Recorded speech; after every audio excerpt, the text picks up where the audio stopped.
À 23h22, Olivier Benkemoun n'est pas sur le plateau avec moi, mais il est en direct. Il est formidable, Olivier Benkemoun, ce soir. Bonsoir, Olivier.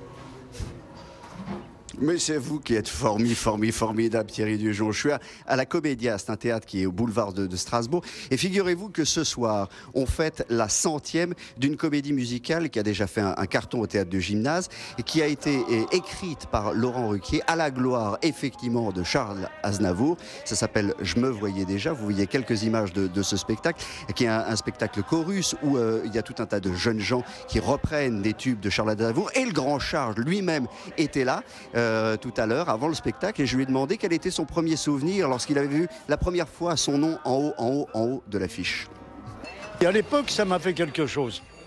Parce que l'affiche était énorme en plus. Elle est très très grande. C'était à côté, c'est dans le 10e, je crois.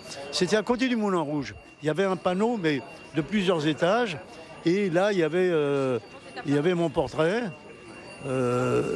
Et je me souviens que mes parents se sont postés devant, comme ça, très étonnés de voir leur fils tellement grand. Ça m'a ému. Ce qui m'a ému, c'est pas de voir mon affiche, c'est de voir mes parents devant l'affiche. Ça fait quelque chose. Oui, j'imagine. Le musical, quelle est votre définition du musical, Charles Aznavour? Ben, le musical, il n'existe plus vraiment. Le musical, c'était un théâtre de variété où il y avait des règles. Il y avait une speakerine, un numéro d'entrée, puis un deuxième numéro, et puis après il y avait la vedette anglaise qui arrivait avant la vedette américaine qui était en fin de première partie, et la vedette ensuite. Et tout ça était entrecoupé de numéros de cirque en fait, qu'on appelait des numéros de musical. C'était très très beau, mais on peut malheureusement plus le faire parce que ça coûte très cher. Mais il faut savoir aussi autre chose que chanter, il faut savoir bouger son corps. C'est un art complet, non, le musical? Vous en êtes la définition du musical. Quand on pense musical en France, on dit Charles Aznavour. Oui, mais c'est alors que moi je fais partie de ceux qui ont fait de la danse classique, qui ont appris la comédie, mais vraiment apprendre la comédie, puisque j'ai fait du théâtre, et j'ai pas appris la musique et la chanson, puisque la chanson ne s'apprenait pas à l'époque. Voilà, alors la chanson ne s'apprenait pas et Charles Aznavour, lui, savait danser. Je lui ai demandé de faire quelques pas. Il m'a dit, je suis maintenant bien trop âgé.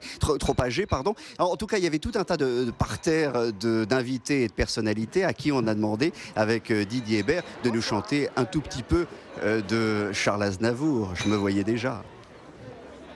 Je me voyais déjà sous les feux de la rampe.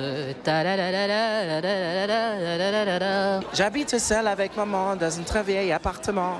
Je me voyais déjà en haut de l'affiche, en 10 fois plus gros que n'importe qui, mon nom s'étalait. En haut de l'affiche. La bohème, nous étions jeunes, nous étions fous. Je me voyais déjà en haut de l'affiche, en 10 fois plus gros que n'importe qui, mon nom s'étalait. Je me voyais déjà aduler des riches. Voilà, alors ils ont quand même beaucoup de talent. Moi j'ai trouvé, je voulais simplement qu'on écoute un tout petit extrait de ce spectacle dont la vedette est Véronique Rivière. Mes amis, c'était tout en partage. Mes amours faisaient très bien l'amour. Mes emmerdes étaient ceux de notre âge, où l'argent c'est dommage et peut runner nos jours. Pour être fier, je suis fier. Entre nous, je l'avoue, j'ai fait ma vie, mais il y a un mais. Voilà mon cher Thierry, j'espère que ça vous a donné envie de chanter. Je sais que vous fredonnez déjà du Charles Aznavour et simplement cette comédie musicale, je me voyais déjà, qui n'est pas tout à fait terminée. Le spectacle de ce soir se termine, va se prolonger jusqu'au mois de juin avant une tournée européenne en Belgique, en Suisse et partout en France. Voilà, et on sort de la salle à l'instant. Merci beaucoup Olivier, j'adore Charles Aznavour. Restez avec nous, nouveau journal complet tout de suite sur iTélé.